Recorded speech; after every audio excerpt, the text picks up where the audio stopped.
এই 31st নাইটে হারাম হওয়ার কারণ ও বেদাত হওয়ার কারণ, এই 31st নাইটে মানুষ অনেকভাবে গুনাহে লিপ্ত হয়ে যায়। এই 31st নাইট মনে করে মানুষ পিকনিকে যায়, কোন একটা পিকনিক বাদ থাকে না যেই পিকনিকে ডিজে এবং মাইক ভাড়া করে না, কোন একটা পিকনিক বাদ থাকে না যেই পিকনিকে মানুষ মেয়ে মানুষদেরকে নিয়ে যায় না। এই 31st নাইট হারাম হওয়ার কারণ হলো আল্লাহ পাক রব্বুল আলামিন কোরআনুল কারীমের মধ্যে বললেন, কুল ইন্নামা হাররামা রাব্বিয়াল ফাওয়াহিশা মা যাহারা মিনহা ওয়া মা বাতান।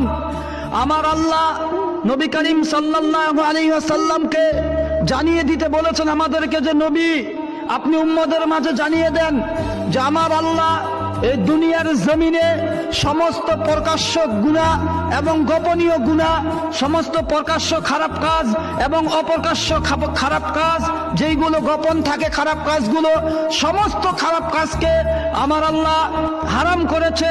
যার কারণে আমরা 31st নাইট পালন করতে গিয়ে দেখতে পাই যে মানুষ 31st নাইট পালন করার সময় ডিজে এবং বিভিন্ন সময় মদ টদ খেয়ে মাতলামি করে, আর এখানে বিভিন্ন রকম ভাবে গুনাহ হয়। যার কারণে আমার আল্লাহ এই 31st নাইটকে হারাম বলে ঘোষণা করে দিয়েছেন।